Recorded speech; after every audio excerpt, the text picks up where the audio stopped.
მოგესალმებით მეგობრებო, ეს არის უსაფრთხო კუთხის მორიგი პოდკასტი. დღეს ჩვენ კიდევ ერთხელ და იმედი გვაქვს, რომ მომავალშიც ბევრჯერ გვეყოლება საინტერესო სტუმარი დავით ხელძის სახით. დავით, მოგესალმებით. მოგესალმებით, დიდი მადლობა მოწვევისთვის. ფაქტიურად სახში ვარ, ისე მიყვარს თქვენთან სტუმრობა.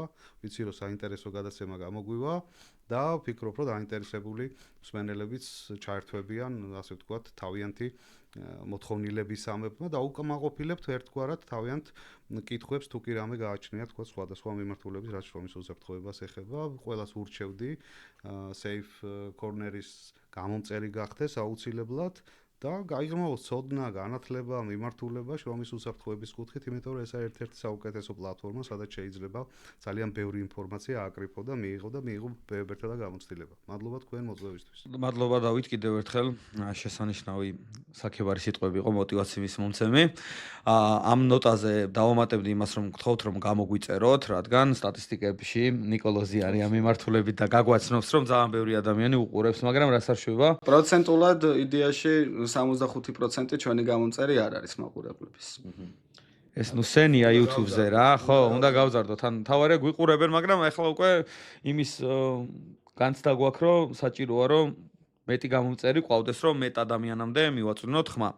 ძალიან საინტერესო თემით დავბრუნდით, ძალიან საინტერესო, ვფიქრობ, ალბათ ერთ-ერთი ფუნდამენტალური მნიშვნელობის საკითხია ჩვენ სფეროში, ეს არის სამუშაო სივრცეში არსებული საფრთხეების იდენტიფიცირება, მომდინარე რისკების განსაზღვრა, რასაც აქვს ერთი კრებითი სახელი, რისკის შეფასების დოკუმენტი და ჩვენ გსურს, რომ დღეს ვისაუბროთ რისკის შეფასების დოკუმენტზე, მის სპეციფიკაზე და იმ საინტერესო პროცესზე, რასაც საფრთხების იდენტიფიცირება ქვია. ნამდვილად და ვის შეიძლება ამ თემაზე ესაუბრა თუ არა დავით ხელიძე. ბევრი არ გვიფიქრია სიმართლე გითხრათ, ანუ ლისტში არ იყვნენ ბევრი ვიზეც ჩვენი iOS-ში გაგვიხარდებოდა, კი.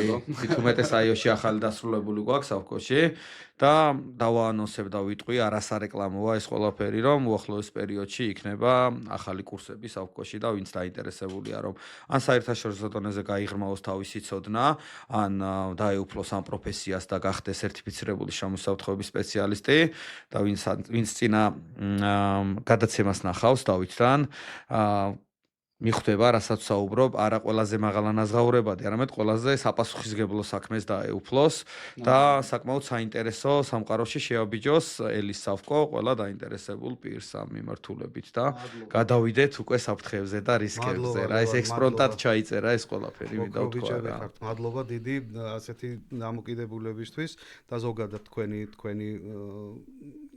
ასე ვთქვათ, ხედვისთვის, რა ხედვაც გაქვთ კონკრეტულად ამ სფეროს მიმართ. რო შემეხმიანეთ და მითხარით, რომ შემდგომი პოდკასტი იწერება და თემა პირდაპირ დაასახელეთ რისკის შეფასება, ალბათ ეს ყველაზე სასურველი საკითხია და თემა არის ჩემთვის, სადაც შემიძლია გაუზიარო ჩვენ მსმენელებს როგორც საერთაშორისო დამოკიდებულება და სტანდარტები, მიდგომები რისკის შეფასების კუთხით, ისევე ვთქვათ დღევანდელი ჩვენი არსებული სიტუაცია რისკის შეფასების მართვის და ზოგადად ამ პროცესის მიმართ. ამიტომაც ძალიან სიხარულით დავთანხმდი, ბევრი არ მიფიქრი, არც არასდროს არ ვაპირებ მე ბევრ ფიქრს მაშინ, როდესაც Safe Corner-ი მომიწვევს, ნებისმიერ შემთხვევაში ვარ თანახმა, იმიტომ რომ კარგ თემებზე ვსაუბრობთ და ბევრ ჩვენს მსმენელს უკმაყოფილებთ სხვადასხვა ინტერესს. ამიტომაც რისკის შეფასებაზე ძალიან დიდი ენთუზიაზმით ვაპირებ დღეს გავშალო ეს თემა. სანამ დავიწყებდით ახლა უშუალოდ კითხვაზე, თქვენ რა კითხვითაც შემოხვიდოდით, პირველ კითხვას დასვავდით, მაინც ამ რისკის შეფასების ფილოსოფია უნდა ავხსნათ, რომ მსმენელისთვის გასაგები და მარტივად აღსაქმელი იყოს. რისკის შეფასების პროცესი ეს არ არის, ამას ძალიან ბევრჯერ ვიმეორებ ხოლმე ყველგან ჩემ ლექციებზეც. რისკის შეფასების პროცესი არ არის ერთი განყენებული პროცესი. ეს არ არის ამოგლეჯილი კონტექსტიდან ამოგლეჯილი რაღაც კომპონენტი, რომელიც მხოლოდ და მხოლოდ ერთ ვიწრო ჭრილში შეიძლება განიხილო. რატო უსვევ ამას ხას მსმენელს გონია, ჩვენს კოლეგებს გონია, სპეციალისტებს აქვთ ისეთი შეგრძნება, რომ კონკრეტული სამუშაოსთვის შექმნილი რისკის შეფასების დოკუმენტით მთავრდება ყველაფერი. ამით არც იწყება მეგობრებო და არც მთავრდება. რისკის შეფასების პროცესი არის ვებერთელა დიდი გლობალური პროცესის ერთ-ერთი ძირითადი ნაწილი. მოდი აღვნიშნოთ, რომ ეხლა თლათ ხერხემალს ნუ დავარქმევთ, შესაძლებელია რომ ხერხემალი დავარქმევთ, მაგრამ ერთ-ერთი ნაწილი. ის არც ერთ შემთხვევაში არ განიხილება ცალკე ამოგლეჯილ კონტექსტად და რატო? ანუ ფაზლის ერთ-ერთი ნაწილია. არაფერი განსაკუთრებული უბრალოდ ფაზლის ერთ-ერთი ნაწილია. მოდი ესე ვთქვათ, რომ ერთი დიდი ბირთვი წარმოვიდგინოთ, რასაც ქვია პროაქტიული პროცესი და ამ პროაქტიული პროცესის ერთ-ერთი კარგი მსუყე ნაწილი არის რისკის შეფასება. ეხლა რას გულისხმობს, რომ ბევრი მეკამათება, კამათი მქონია ჩვენ კოლეგებთან, ჩვენ მეგობრებთან, კამათი ბჭყალებში, რა თქმა უნდა, რომ არა, აი რას განიხილავს ამ გლობალურ პროცესს, რატო ვუქვემდებარებთ ამ რისკის შეფასების დოკუმენტს, ხო? მოდი ახლა ძალიან მარტივად მინდა ამას ხაზი გაუსვა. რისკის შეფასების ფორმები საერთაშორისო პრაქტიკას თუ შევხედავთ, ნებისმიერი რისკის შეფასების ფორმა, რასაც თქვენ ნახავთ, ნებისმიერში ჩვენი კანონმდებლობაც მაგას გვეუბნება, რომ ეს იყოსო, ეს ჩვენ რაც რისკის შეფასების წესში გვაქვს ეს კოლონები, ასე ვთქვათ, და ეს თემები, მაგრამ თქვენ შეგიძლიათ დაამატოთ. და მე გეუბნებით, საერთაშორისო პრაქტიკა პირდაპირ გვეუბნება, რომ რისკის შეფასების თავფურცელზე წერია რისკის შეფასების დოკუმენტთან ასოცირებული, აფილირებული დოკუმენტები. ანუ რას ნიშნავს ეს? ჩვენ შეგვიძლია რისკის შეფასების დოკუმენტს, როდესაც ვიწყებთ მუშაობას ამ დოკუმენტზე, ჩვენ შეგვიძლია კი არა ფაქტიურად ვალდებულები ვართ. რომ ყველა დოკუმენტი, ამაში იგულისხმება როგორც კანონქვემდებარი აქტები, იგივე ვთქვათ, საუკეთესო პრაქტიკები, საერთაშორისო პრაქტიკა, ხო? რა თქმა უნდა, იგივე ნეარმისების ჩვენ თორნიკესთანაც ჰქონდა საუბარი, არ მოხდა უბედური შემთხვევები. ზუსტად, ყველაფერი ჩვენ უნდა დავურთოთ, ეს დოკუმენტები, ეს მასალა, წყარო აუცილებლად უნდა იყოს ასოცირებული იმ კონკრეტულ სამუშაოებთან, რა კონკრეტულ სამუშაოებსაც ვახორციელებთ. ნებისმიერი რეგლამენტი, თქვათ, რაც არის ასოცირებული ამ კონკრეტულ სამუშაოებთან. ეს შეიძლება იყოს თქო სიმაღლეზე მუშაობის 477, სახანძრო მიმართულებით 370 და სხვადასხვა ტექნიკური რეგლამენტები, ასევე სტანდარტები, ასევე პრაქტიკები. აი პირობითად თუ ამ სამუშაოში შედის თქოთ ექსკავაციაზე სამუშაო, ჩვენ შეგვიძლია რომ აი ამ დოკუმენტების ლისტში შევიტანოთ მაგალითად პირობითად თუ ეს თბილისში მიმდინარეობს GVP-ს გეგმა, GVP-ს თქვათ საინტერესო რა ქვია მიწისქვეშა კომუნიკაციების საიდან ავიღე რეკომენდაცია, ეგეც რო იყოს, ხო? ეს არის პროცესი, სადაც ამდენი დოკუმენტია ჩართული აი ამ რისკის შეფასებაში და ფაქტიურად ეს ამ დოკუმენტების გაზიარება ამ ადამიანებისთვის ამ ერთი ფურცლით ხომ არ ხდება. შესაბამისად, ამ დოკუმენტში თავმოყრილია ყველა ასოცირებული დოკუმენტი, ყველა წყარო, ეს იქნება სტანდარტები, ეს იქნება საუკეთესო პრაქტიკები, ეს იქნება თქვა სხვადასხვა გამოცდილებები, ასევე აუცილებლად აღსანიშნავია, რომ ჩვენი ტექნიკური რეგლამენტები, თქვა ჩვენ პირობებზე როცა ვსაუბრობთ, ის იქნება 477, 370, სხვადასხვა ტექნიკური რეგლამენტები, რაც არის თქვა ასოცირებული ამა თუ იმ სამუშაოსთან და აი კითხვა აქ ჩდება ძალიან მარტივი და მსმენელიც დაგვეთანხმება აუცილებლად. აი ამდენ პროცესს, რაც ჩვენ ახლა ჩამოვთვალეთ, ანუ ამდენ ტექნიკურ რეგლამენტებს, ამდენ წყაროებს, ამდენ მასალას, ამ ერთი ფურცლით ხომ ვერ გავაცნობთ ამ ადამიანებს, ხო? ერთი ფურცლით ხო ვერ გადავცემთ, ხო ვერ გაუზიარებთ. შესაბამისად, აქ თავისუფლად ვამტკიცებთ იმას, რომ ეს კონტექსტიდან ამოგლეჯილი ერთჯერადი დოკუმენტი არ არის. ეს არის ვებერთელა გლობალური პროცესის ნაწილი. მივედით ფაზლის აწყობამდე. ზუსტად, ფაზლის აწყობამდე. ამას გულისხმობდით დასაწყისში. ცალსახად ეს საერთაშორისო პრაქტიკაა, საერთაშორისო გამოცდილებაა, რომ ერთი დოკუმენტით, ერთი რისკის შეფასების დოკუმენტით, სადაც ხას უსმევ, რომ ყველაფერი მოკლედ უნდა იყოს დაწერილი გლეხური ენით და ყველასთვის გასაგები ენით უნდა იყოს დაწერილი ყველაფერი, აი ამ ყველაფერს ამდენ მასალებს ბუნებრივია ერთი ფურცელით ვერ გადასცემ. შესაბამისად, ეს არის გლობალური მართვის, აი ამ გლობალური მართვის პროცესის ნაწილი, ეს რისკის შეფასება და ამას უსვავთ ხას ზუსტად, რომ ის აფილირებული, ასოცირებული დოკუმენტები, რაც ერთვის ამ პროცესს სამუშაოებს, ხო, კონკრეტულ სამუშაოებს, იქ არის გაწერილი და ამას ჩვენ ვაწვდით, ასე ვთქვათ, ეტაპობრივად. ნამდვილად, დავით და Safe Pro-ს აქვს ერთი ძალიან საინტერესო ველი რისკის შეფასების ფორმის შესრულებისას, სადაც შეგვიძლია ჩვენ თან დავურთოთ გამოყენებული ლიტერატურა, რის მიხედვითაც ვიმსჯელეთ და რის მიხედვითაც დავაიდენტიფიცირეთ საფრთხე, შემდგომ მოვახდინეთ რისკების პრევენცია და მეგობრებო, მივედით მაქამდეც, რომ ჩვენი გადაცემის და Safe Corner-ის პარტნიორია პირველი შრომის საფრთხეების პროგრამული უზრუნველყოფა Safe Pro. მე პირადად გეტყვით, რომ Safe Pro მადლობა ბატონო დავით ამისთვის, რომ საკმაოდ გამიმარტივა მე და ჩემს კოლეგებს ოპერირება შრომის საფრთხეების ბაზარზე და ერთეულ, ასე ვთქვათ, ფრილანსერებსაც მოუწოდებ და კომპანიებსაც მოუწოდებ, რა თქმა უნდა, საკონსულტაციო კომპანიებსაც, რომ სადონ, აი რაღაც free trial-ი მაინც რომ მიიღონ და სადონ გამოიყენონ Safe Pro.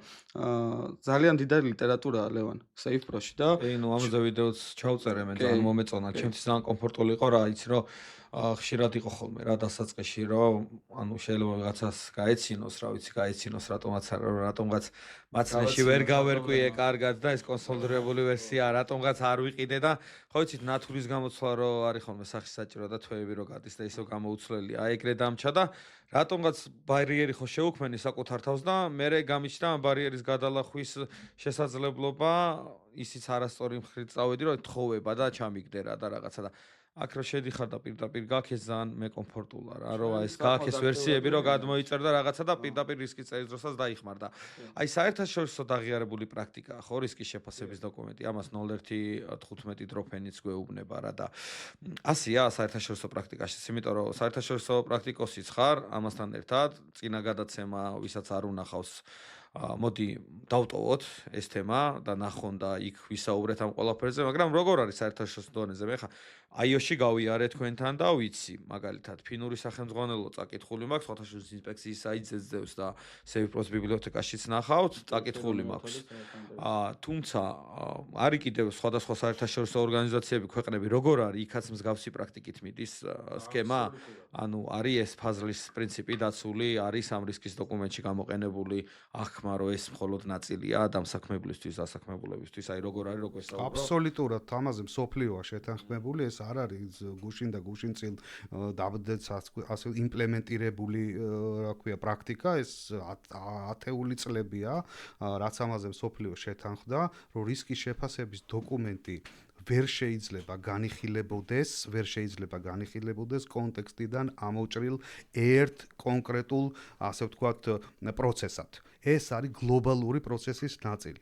შესაბამისად, წარმოიდგინეთ, როდესაც რისკის შეფასების პროცესის აუდიტირებას ან თქვათ შემოწმებას აკეთებ, აი ეს პროცესი როგორ მიმდინარეობს, ის ესე ვიწრო ჭრილში განსახილველი საკითხი არ არის. ის უნდა განიხილოს მთელი გლობალური პროცესების ჭრილში, ანუ ის მართვის ციკლი რაც არის მართვის სისტემაში, რომის უსაფრთხოებაში, აი ზუსტად იმის ჭრილში უნდა განიხილოს. როგორ წარმოგიდგენიათ თქვენ ამდენი ინფორმაციის გადაცემა ერთი ფარატინა დოკუმენტით.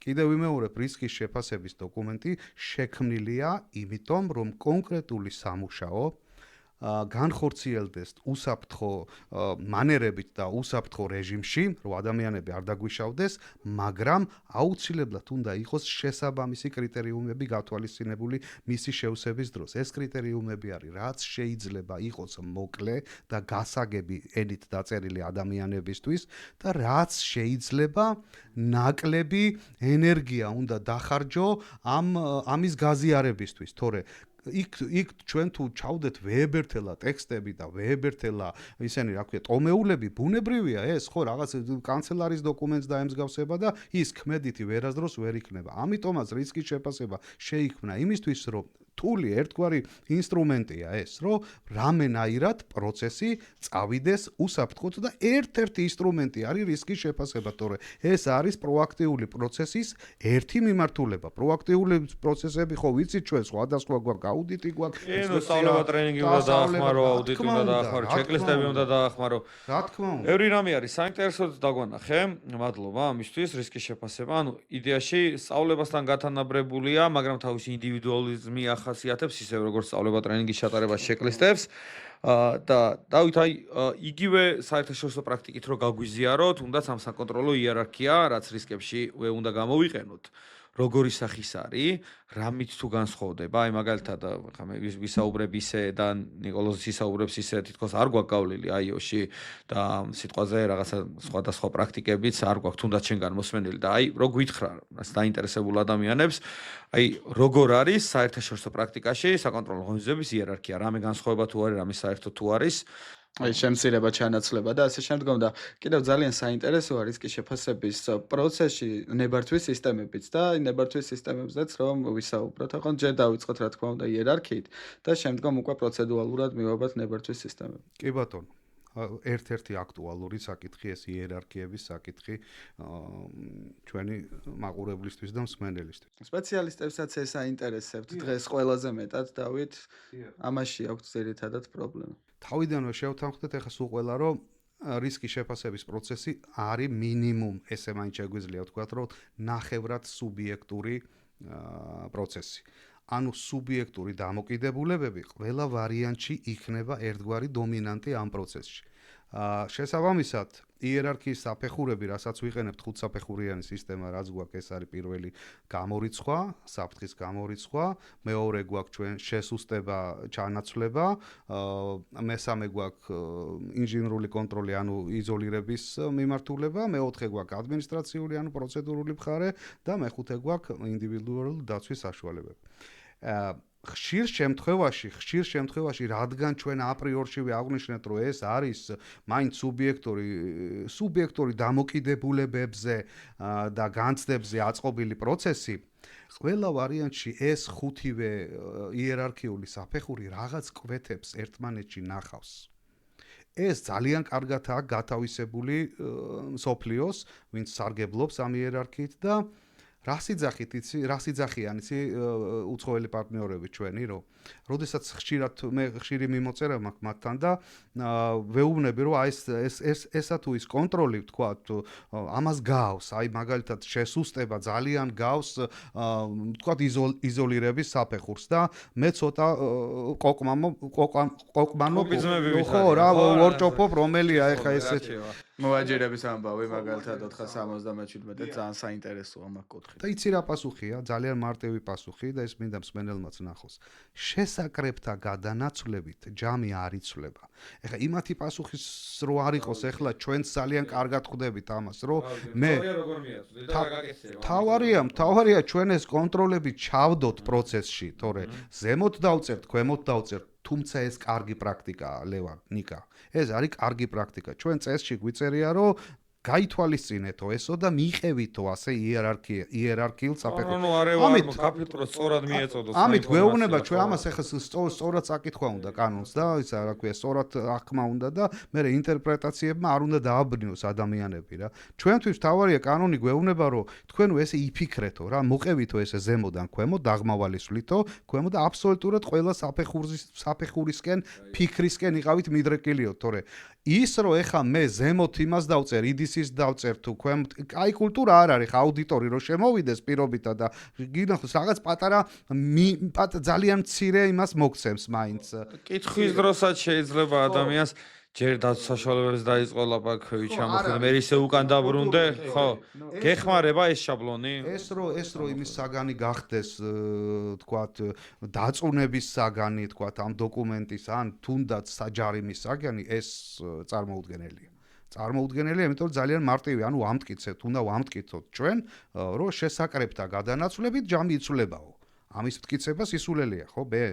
თავარია რომ მთელი ეს პროცესები კონტროლების სახით გქონდეს ჩადებული იმაში პროცესში. ეს არის ეცეთ როგორ შეიძლება აიხსნას ეს რომ თუ ჩვენ მოვდივართ დაღმავალი მიმართულებით იერარქიულად, ესე იგი მოვდივართ ყველაზე ეფექტური და ყველაზე არაეფექტურისკენ, ხო? აი როგორც მაგალითად iOS-ში გავიარეთ ჩვენ რომ ყველაზე არაეფექტურია IDSO, იმიტომ რომ რატო ნებაზეა, ადამიანის ნებაზეა დამოკიდებული, ლოგიკური ახსნა იდეაში მაგასაც აქვს, რომ ჯერ უნდა ეწეროს რა თქმა უნდა აღმოფხრა თუ შესაძლებელია, შემდგომ შემცირება, შემდგომ იზოლირება და ბოლოს უკვე უნდა იყოს ეს პროცედურები თუ IDSO.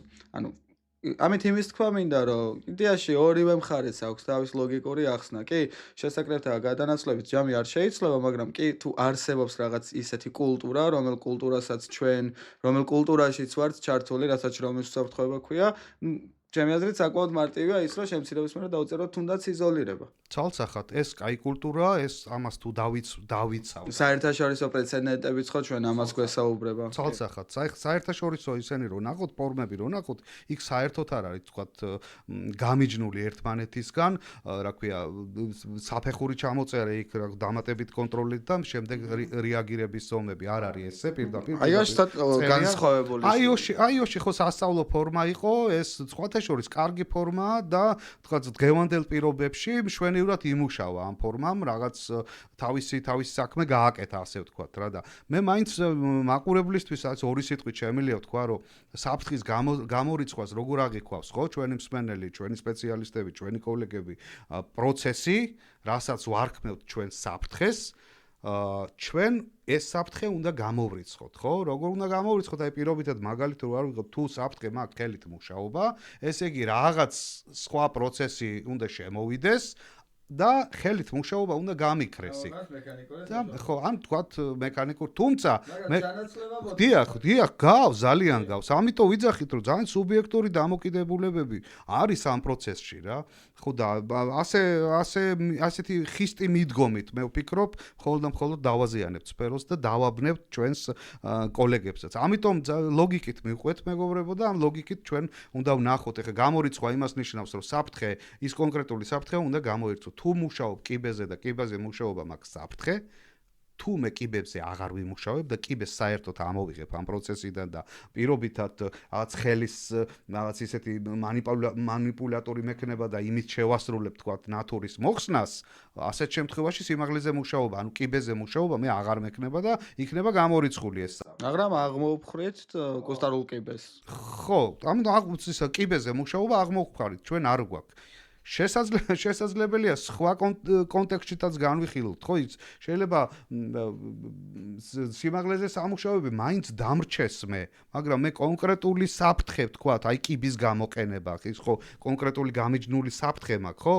ის კონკრეტული საფრთხე გამორიცხული მაქვს. ამიტომ არის აქ ერთმანეთში კვეთები და მე ვფიქრობ, რომ ეს საკამათო არ უნდა იყოს. არ უნდა იყოს. ნამდვილად აი მაგალითად იმაში რა ქვია იზოლირებაში მე პირადად რავი ჩემი პრაქტიკიდან 25 წლიანი პრაქტიკა მაქვს როგორც საერთაშორისო ისე ადგილობრივი მაგალითად უსაფრთხოების ნიშნები იზოლირებაში გამყავდა იმიტომ რომ ინიშანი რომ მეუბნება მე რომ აქ არ შეხვიდე ესე იგი მაიზოლირებს ის ხო მაგრამ მაგალითად ინსპექცია ნიშნები გაგყავდა ხო ამ გზალავი ნიშნები მაფრთხილებელიც დიახ მაფრთხილებელი და ამ გზალავი რომ ის მე ერთგვარი ანუ ნაწილიც ეს პროცედურებიც რომ იყოს ხო ანუ არაფერი ეხა მაგალითად ჩვენი მარეგულირებელი გაყავს პროცედურებში. შესაძლებელია პროცედურებშიც ამაზე რაღაც დიდი აპელირება და ამაზე დიდი ჭიქაში ქარიშხალი არ ღირს. ეს მხოლოდ დააბნევ ჩვენ საზოგადოებას და მე ვფიქრობ, რომ თავარი ჩვენთვის ის არის, რომ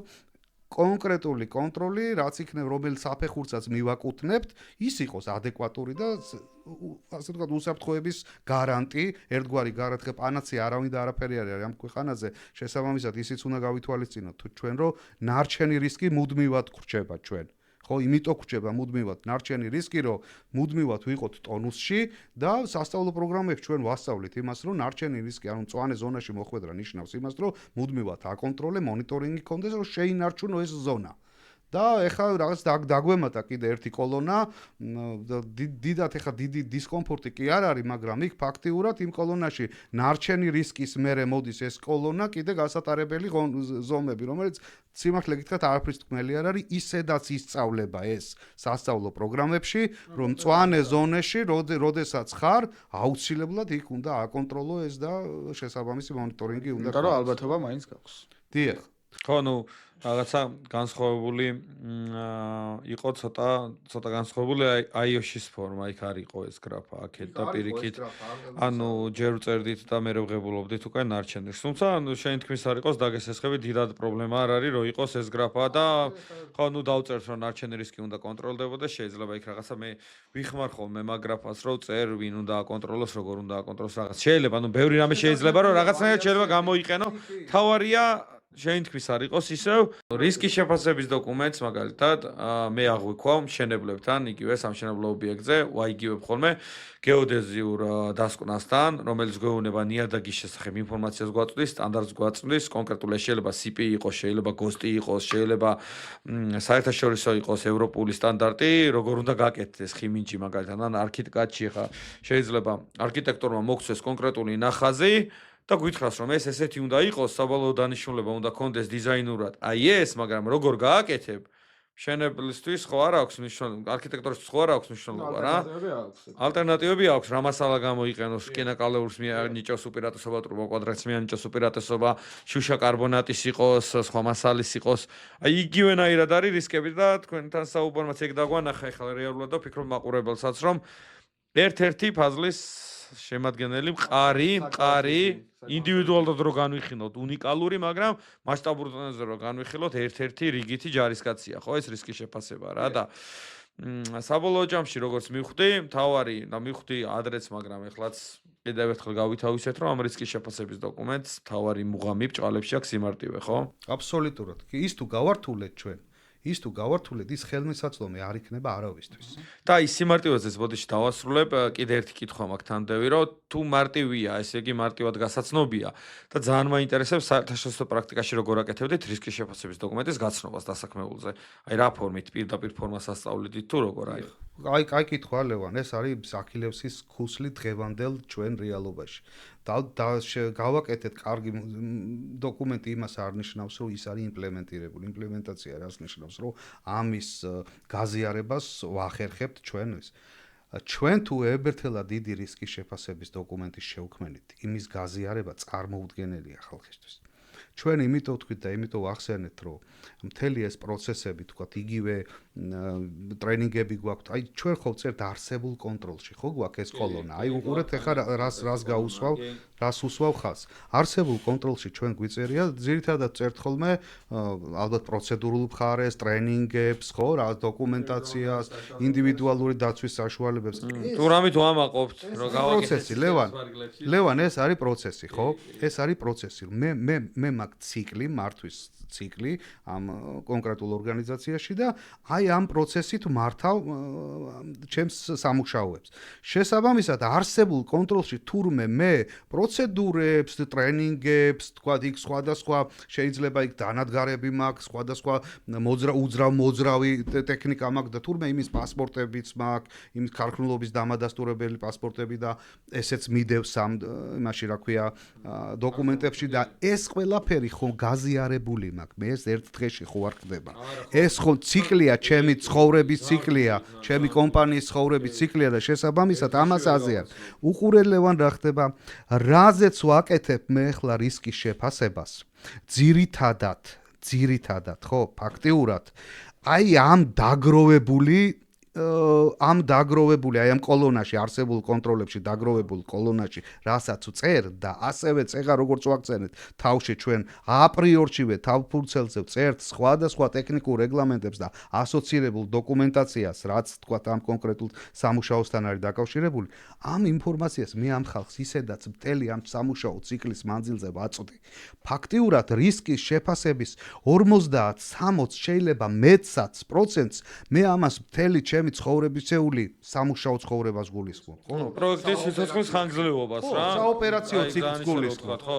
რამდენი სიცოცხლეს აქვს პროექტს? დიახ, ამას ისედაც ვაწვდი, გამიგეთ? ამიტომ არ არის რისკის შეფასების დოკუმენტი. ამოგლეჯილი დოკუმენტი კონტექსტიდან ვერ ამოგლიჯავ ამას. ეს არის ამ გლობალური პროცესის ნაწილი.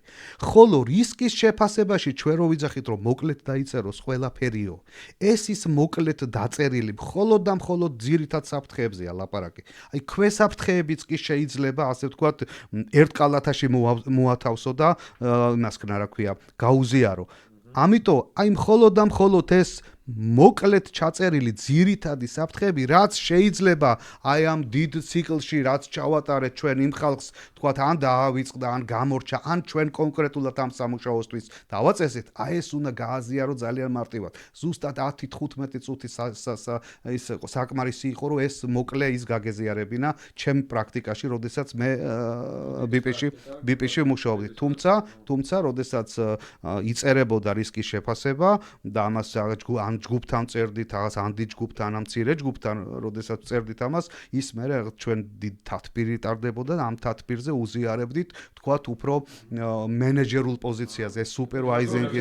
ხო. კი, თუნდაც ჯგუფის ხო და შემდეგ უყურე როგორ გავყავი ძირითადი ნაწილი რისკის შეფასების კონტროლებში, რაც მაქვს ჩადებული, იმას მე ისედაც ჩემი სამუშაო ციკლის განმავლობაში, სასიცოცხლო ციკლის განმავლობაში ისედაც ვაწვდი ამ ხალხს, იმიტომ რომ პროცესი მაქვს, ხოლო განსაკუთრებული წესები და რეგულაციები კონტროლებს გულისხმობ, რაც მე კონკრეტულად აი თითქოს აი რაღაც თუნდაც ნოვაციის ან ახალი ტექნოლოგიის ან თქვათ ახალი კონტროლის სახით შემოტანილი მაქვს ან ახალი წესის ან პროცედურის სახით შემოტანილი მაქვს, ამას მე 15 წუთი მინდა 20 წუთი მინდა რომ საზოგადოებას გავაცვლო. ესეც პრობლემაა. ამ 15 წუთში და 20 წუთშიც პრობლემაა, გამიგეთ? ანუ რისკის შეფასების ფურცელი ესე დაიჭირო და ეს კარაბადინები ესე ჩაურაკრაკო, ისა რა მომუშავებს, ესეც ერთგვარი რა თქმა უნდა რთული. ამიტომ არის მთავარი და კარგი რომ ციკლი გაქვს, სამუშაო ციკლი გაქვს, სადაც შენი რისკის შეფასების პროცესი ფაქტიურად და კონტროლები რაც გიწერია, ფაქტიურად მთელი ამ ციკლის განმავლობაში ამას დისტრიბუციას უკეთებს შენ თანამშრომელს. გააცანე ყოველწლიურად სხვადასხვა საშუალებებით, ლევან, სხვადასხვა პოსტერები გაქვს, ტრენინგები გაქვს, პროცედურები გაქვს. მთელი ეს ციკლია და ამ ციკლი ტრიალებს. ხოლო განსაკუთრებული კონტროლები რაც გაქვს, რომელიც თქვა შეიძლება ან ამაში გაქვს ამ დიდ დასტაში, მაგრამ გინდა რომ გამოყო, ის ცალ-ცალკე უნდა გააცნო. ზუსტად ეს განსაკუთრებული კონტროლები არის კრიტიკულად მნიშვნელოვანი იმ თვალსაზრისით, რომ გამიჯნულია რაღაცნაირად, ანუ ახალია ესე ჩავთვალოთ და იმას უკვე გაზიარებას უკეთებ. ძალიან საინტერესოა დავით. კიდევ, იდეაში შრომის უსაფრთხოება არის გადანაწილებული პასუხისმგებლობა, ხო? ეს არ არის მხოლოდ შრომის უსაფრთხოების მენეჯერის საზრუნველი სისტემა. აქ აქტიურად უნდა იყოს ბიზნესი ჩართული. თუნდაც ეხა რეალობაში, დღევანდელ რეალობაში რისკის დოკუმენტი თუ დახარვეს და ხარვეზდება როგორც ასევე შრომის უსაფრთხოების მენეჯერის ბრალეულობითაც, მაგრამ იქ არის ხომ აღსრულების ნაწილი. ჩვენ რაც არ უნდა ვწეროთ გასატარებელი პრევენციული ღონისძიებები, ის თუ ბიზნესმა სწორი მიმართულებით არ განახორციელა, აი თუნდაც ეხა ინჟინრული კონტროლი ავიღოთ, ხო? ინჟინრული კონტროლი თავისთავად თანხებთან არის დაკავშირებული, რაც შრომის უსაფრთხოების მენეჯერის გასაწევი თანხა საერთოდ არ არის. ეს არის ბიზნესის გასაწევი თანხა და ბიზნესის დასახარჯი ფული. შესაბამისად, რისკის დოკუმენტი, აი ყველაზე მეტად რაც მომეწონა თქვენ ნასაუბრებში იყო ის, რომ ჩვენ ამ რისკის დოკუმენტს კი ვწერთ, მაგრამ ჩვენ ამ რისკის დოკუმენტის, ასე ვთქვათ, საფუძველზე ვსაუბრობთ, ხო? იმ ტრენინგებსაც რო ვატარებთ, იმ საფრთხეების იდენტიფიცირების შემდგომ ვატარებთ, ხო? შესაბამის ტრენინგებს, სპეციფიურ ტრენინგებს და დასაქმებულებთანაც და ბიზნესთანაც რო ურთიერთობთ, აი ყველაფერი რისკის დოკუმენტიდან მოდის აბსოლუტურად, რა. იქ არის, რა თქმა უნდა, ეხა ტექნიკური რეგლამენტები, იქ არის ორგანული კანონი, მაგრამ ეს ყველაფერი საბოლოოდ ერთიანდება რისკის დოკუმენტში და რისკების პრევენციაში. და მე მაინც ვფიქრობ, რომ არ უნდა იყოს გამოცდილი შრომის უსაფრთხოების მენეჯერისთვის დიდი გადაუჭრელი პრობლემა ის, რომ რისკის შეფასების ფორმა ვერ გააცნოს ბიზნეს ოპერატორს. კი, შეიძლება ეხა მე მეილზე გაუგზავნო რისკის შეფასების ფორმა და საერთოდ ვერაფერი ვერ გაიგოს. მაგრამ ის ხომ არ არის, რომ მხოლოდ შენ დირექტორთან ქონდეს ურთიერთობა მეილის მეშვეობით. დირექტორთან უნდა ქონდეს, ანუ ჯგუფის ჩამოყალიბების პრინციპიც რა არის? ჯგუფს რატომ ვაყალიბებთ, ხო?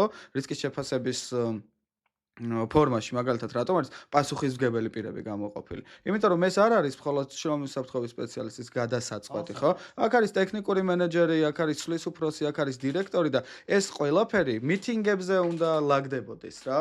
ადმინისტრაციულ დონეზე და არა მხოლოდ რომ მე გამოგიგზავნო რისკის მაღალი ხარისხის კულტურა უნდა არსებობდეს და სანამ აქამდე მივარ ნიკა აბსოლუტურად მართალია ნიკა არ არის რთული ჩამოსაყალიბება არ არის რა ამას თავარია რომ ადეკვატურად მოგვიდგეს ჩვენ სპეციალისტებს თქვა ბიზნესი და გაგვიადვილებს ეს ყველაფერი პრობლემა ის არის რომ ბიზნეს საერთოდ ვიყოთ ან ამ შემთხვევაში უკვე მორალური ანუ რას ვსაუბრობ, უკვე მორალური ღირებულებები. მორალური ღირებულებები კი ბატონო, მაგრამ მეორე ის არის, რომ ხო, არ ვიცი, რას დავაბრალოთ. არ ერთვებიან რისკის წერის ეხლა პროცესში. ჩვენ რა აზრი აქვს აბა რისკის ანუ რისკის წერას რა აზრი აქვს? ეგ გამოწვევა გვაქვს, რომ ეს რისკის ხო არის შალბორი. არ ერთვებიან. აი მოდით იმხელა გლობალური პრობლემაა ჩვენ დამოკიდებულებებზე და მიდგომებზე ბიზნესის კუთხით ვიცით რომ ვებერთელა სირთულეები გვაქვს მე ხით ჩატეხილობა გვაქვს საუკუნოვანი მთელ მსოფლიოში დამსაქმებლებს და სპეციალისტებს. კი მე მეგობარი მყავს რომელიც კანადაში ცხოვრობს ჩვენი კოლეგაა ისიც და მაგალითად შეიტანეს ესეთი ინოვაცია რომ დააყენეს კამერები სამშენებლო ობიექტებზე და ეს კამერები ასე ვთქვათ იდენტიფიცირებას აკეთებენ მხოლოდ და მხოლოდ კარგი ექშენის ანუ უსაფრთხო ქმედებებს იწევს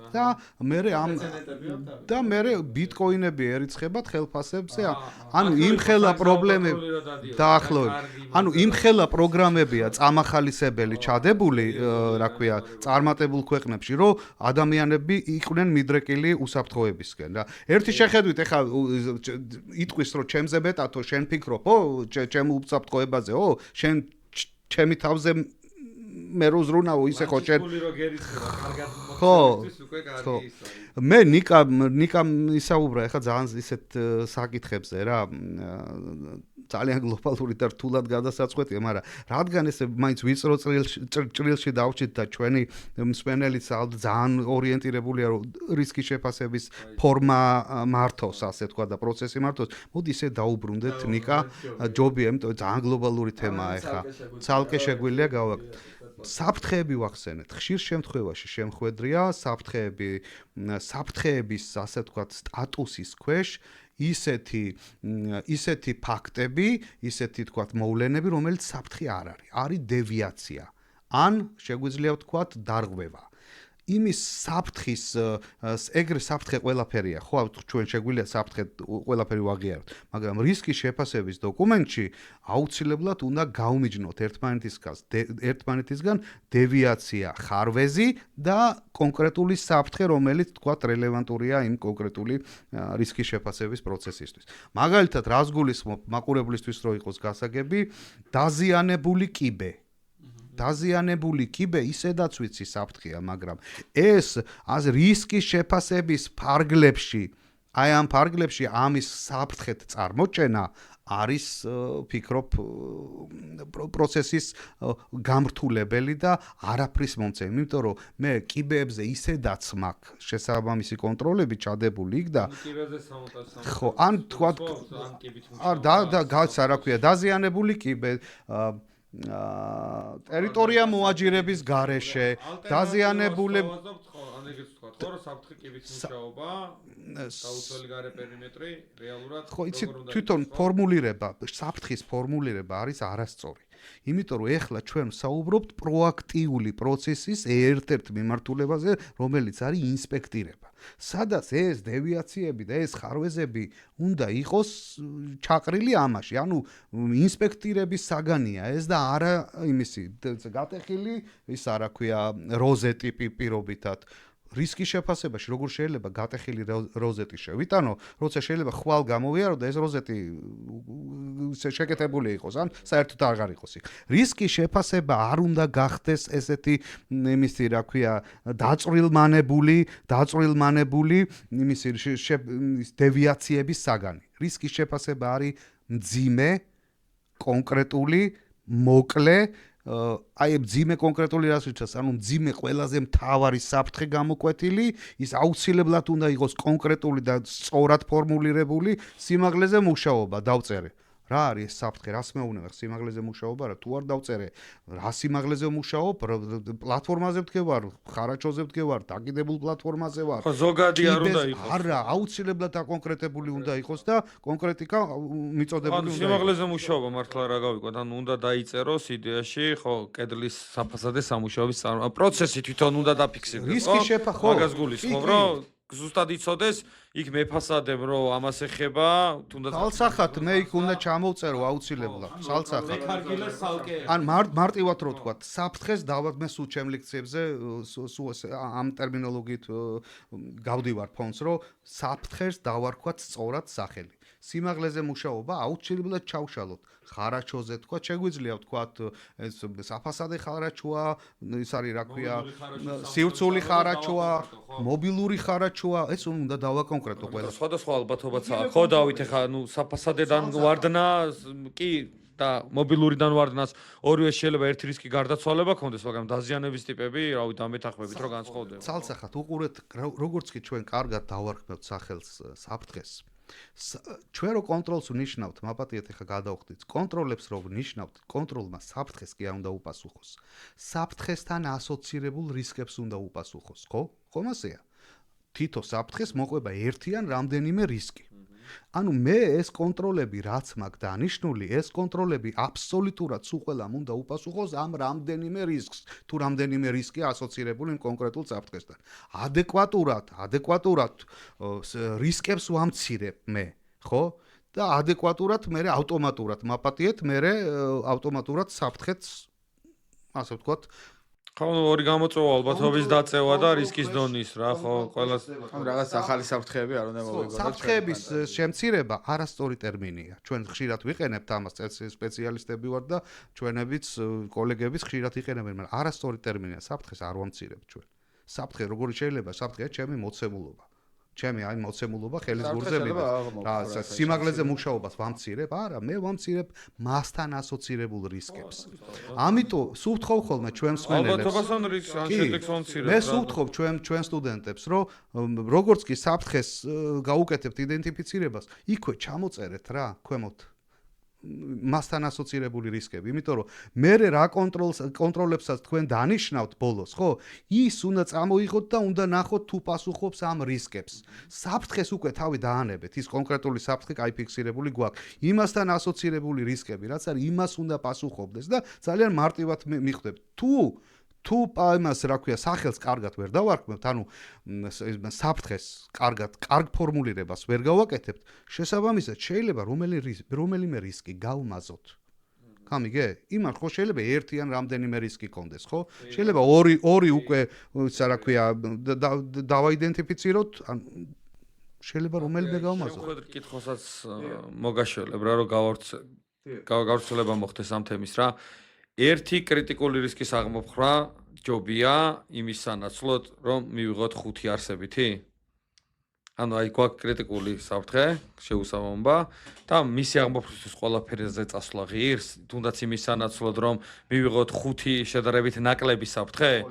ღირს თუ არ ღირს? ეს არის კითხვა, რომელიც ალბათ რა კითხვებიც არ უნდა დავსვათ დღეს, ყველაზე აქტუალური. გავწირო დედოფალი 5 ბაიტის სანაცვლოდ თუ პირიქით და აი მადლობა ამ კითხვისთვის რა. მე მინდა მსმენელს უთხრა, ჩვენ მაყურებელს უთხრა ესეთი რაღაცა. ჩვენ სფეროში საერთაშორისო ლიტერატურაში ყველა ნებისმიერი საერთაშორისო ლიტერატურა, რომელი ქვეყნისაც გინდა აიღეთ და ნახეთ, იქ შეგხვდებათ ესეთი ტერმინი: რაციონალურად პრაქტიკული კონტროლი. რას ნიშნავს რაციონალურად პრაქტიკული კონტროლი, ლევან? არ ვიცი.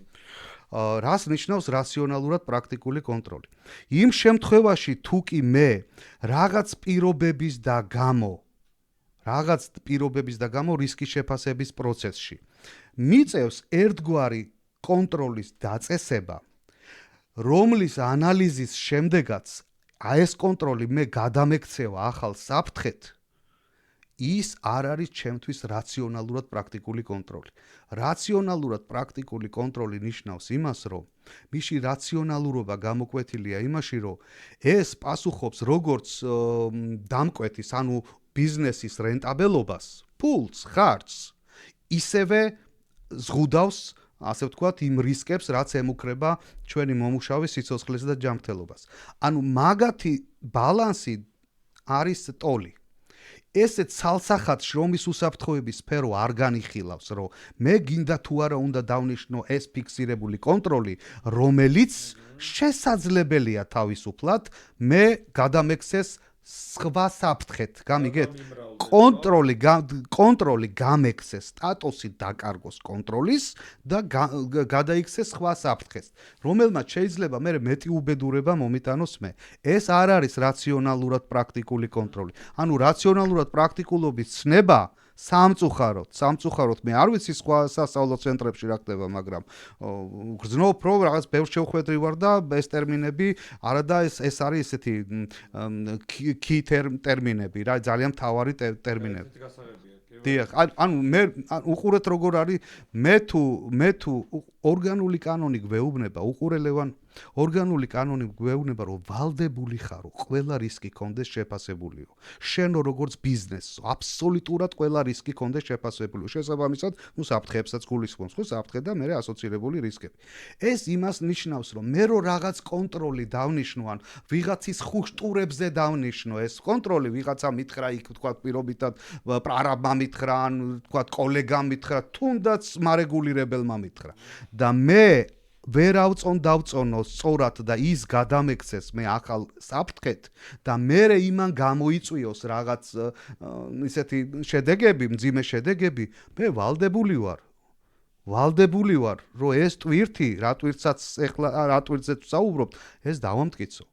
არა და ორგანული კანონი მე მეუბნება ორგანული კანონი რომ გააკეთეო ამის ანალიზიო. ეს რისკიც ამაქვს შესაძლებელი მე. ამიტომ მე ვფიქრობ ესკალირების შემთხვევაში, აი ესეთი кейსების შემთხვევაში სულ ვფიქრობ, აი სასამართლოს წინაშე მოვხვდი. აი სასამართლოს ხო უნდა დაუმტკიცო, სულ აქეთ ვიყუროთ რა. იმიტომ რომ არ შეიძლება კონტროლმა ახალი საფრთხე მოგიტანოს. მარტივი მაგალითი ჩვენი მსვენელებისთვის. სახურავზე მაქვს გასაკეთებელი 2 საათის საქმე მაქვს, თქვათ, სახლის სახურავ. თოლი რაღაცა 2 საათის საქმე მაქვს. ხო, ლევან, ხო მინდა იქ 477 ტექნიკური რეგლამენტის მიხედვით მე მინდა გავაკეთო ნიკა ბარიერები, ხო? შემოვღობო, ხო ის? არა და ეს რო შემოვღობო, მე მჭირდება ალბათ, რა ვიცი, 4-5 საათი.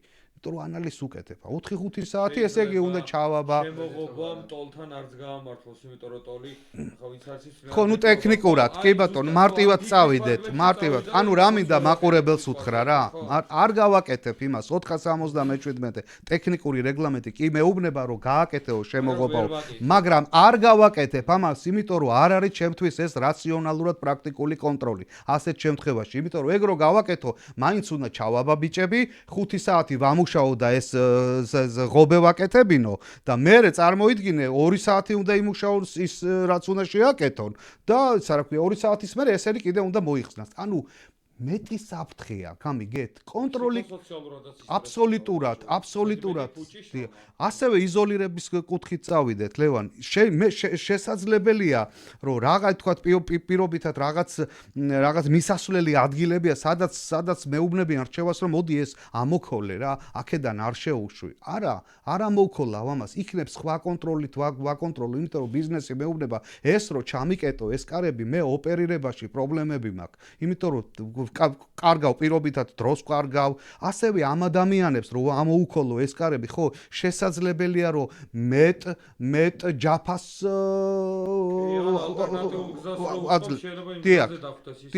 აბსოლუტურად. ანუ ამ ამოქოლვით პირობითად ვიძახი რა, პირობითად, აი ამ თუნდაც იმ ჩვენი იმის რომ ბარიერების ის რომ მოვყევით, ამით ხომ ახალი კონტროლით აბსოლუტურად სხვა საფრთხე შემოვიტანე. აი ეს უნდა ავწონდავთ. ამას გვეუბნება ორგანული კანონი ჩვენ. ზუსტად მაგას გვეუბნება ორგანული კანონი. ეს შეაფასეო ყველაფერი, ეს შენი ვალია, რისკები უნდა შეაფასო. რაციონალურად პრაქტიკული რისკები, ისა კონტროლები უნდა დანიშნო, რომელიც რენტაბელური იქნება ბიზნესისთვის, ეს მილიონი მას არ უნდა დაუჯდეს. მაგრამ არც ერთ შემთხვევაში ადამიანის სიამოვნება მიიღო იმ წუთას, რომ აი რა კაი შედეგი დავდე და უკან გაგიმრავდა. ძალიან რთულია. ხო, მაგასია ჩვენი პროფესიონალიზმი, ჩვენი დამოკიდებულება. ცალსახად როგორ არა, როგორ მანუალური სამუშაოები ეხა კაცრო დააცა, რა ვთქვათ, რაღაც შესასვლელს რო ამოუქოლავ და ეუბნება ალტერნატიული თვისარგებლეო და ის მოიკიდებს ამ ხელატვირთებს და დადის, ვთქვათ, პირობითად 100-200 მეტრი გააქვს. მარტო საყრდენმა მოძრაობებს იქ სხვადასხვა რისკებია, ეგ რაღაცეები ცვივა, რაღაცეები შეიძლება მოხდეს, გადაუხირავდეს, გადმოუხირავდეს, ფეხი მოიტე. რა თქმა უნდა, ცალსახად.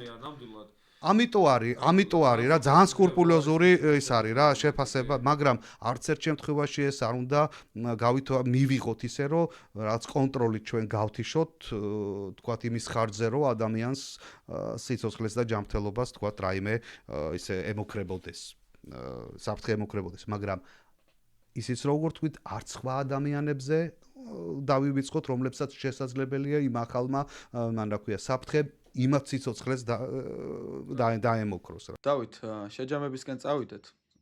იდეაში რისკის შეფასების თემა ამოუწურავია და შემდგომ პოდკასტებშიც აუცილებლად უნდა ვისაუბროთ ამ ყველაფერზე. ჩვენ ახლა არც 2 საათი არ გვეყოფა, არც 3 საათი არ გვეყოფა, რომ ყველაფერს შევეხოთ. დასასრულს მინდა რომ ერთი პატარა მასტერ-კლასი შემოგთავაზო Safe Pro-ში. რომელიმე საფრთხე დავაიდენტიფიციროთ. გათხოვებს ნიკოლას თავის იუზერს და გათხოვეთ შენ იუზერს. კი ბატონო, წავიდეთ ფინალისკენ, მაშინ ნიკა რომ 2 სიტყვით მაინც პატარა შემაჯამებელი ის გავაკეთოთ. სიტყვა გავაკეთოთ, რომ ეს რისკის შეფასების თემა არის ზღვა თემა. ამოუწურავი თემა. კიდე ერთხელ ვიმეორებ, რომ არის ჭარბობს სუბიექტური დამოკიდებულებები. შესაბამისად, სუბიექტური დამოკიდებულებებიდან გამომდინარე, ასე ვთქვათ, მთელი პროცესი ძალიან სიფრთხილით უნდა გაკეთდეს, წარიმართოს, აი მთელი ნიუანსები ვახსენეთ ახლა ჩვენ, რომელიც აუცილებლად ხაზგასასმელია, რომ კანონმდებლობა გვიბიძგებს, რომ ეს ნიუანსები გავითვალისწინოთ და ასევე მარეგულირებელიც მე მგონი ფრთხილად უნდა მოეპყროს რისკის შეფასების თემას და ვფიქრობ, რომ ჩვენ ამ თემას კიდე გავშლით, როცა გვექნება საშუალება, იმიტომ რომ ბევრი დარჩა კიდე სათქმელი და მთელი საერთაშორისო პრაქტიკები არსებობს. ჩვენც ნელ-ნელა ვიზდებით, სფერო ვითარდება, სპეციალისტები უკვე მეტი და მეტი შემოდის სფეროში და ძალიან კარგი რომ რაღაც შემართულები ვართ იმისკენ, რომ განვითარდეთ ყველა ერთად და ვფიქრობ, რომ არეგულირებელიც მაქსიმალურად ეცდება, რომ აი ეს ჩვენი შემართება მაქსიმალურად იყოს, ასე ვთქვათ, სინქრონში მათ შემოქმედებასთან. თავისთავად მათი კარგი მუშაობის გარეშე ვერც იქნებოდა ეს ყველაფერი აქამდე მოტანილი. ისე უნდა აღვნიშნოთ, რომ ამ ბოლო პერიოდში რამოდენიმე ინციდენტის მოკვლევის ფორმები ვნახე მე მარეგულირებლის მხრიდან გამოგზავნილი და სხვათა შორის რეგიონებისაც ვნახე და ძალიან ისეთი გულწრფელად მინდა ვთქვა, რომ ძალიან გამიხარდა, იმიტომ რომ ძალიან სწორად იყო დაწერილი, უშუალოდ სისტემური მიზეზებიც, ეს იმის ინდიკაცია, იმის ნიშანია, რომ მესმის ყველგან არის პრობლემები, როგორც შიგნით, ისე გარეთ, უამრავი ხელისშემშლელი ფაქტორებია, მაგრამ მაინც ნელ-ნელა სფერო ვითარდება და ყველა ერთიანად რაღაც ჩვენ სათქმელს ვიძახით და პატარა აგურს ვდებთ ამ მიმართულებით.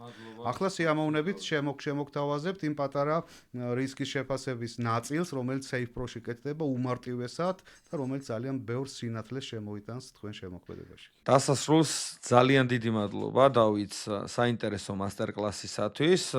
ჩვენ კი გემშვიდობებით. ვიტყოდით მშვიდობით არა ნახვამდის. შევხვდებით მომავალში, მაგრამ სანამ შევხვდებით, იქამდე კიდევ ერთი უცვლელი თხოვნა. აუცილებლად გამოიწერეთ უსაფრთხო კუთხე ყველა პლატფორმაზე. ეს არის Facebook-ი, ეს არის YouTube-ი, არის TikTok-ი და უახლოეს პერიოდში სხვადასხვა მოწყობილობებიდანაც შესაძლებელი იქნება გვიყუროთ აბსოლუტურად ყველგან.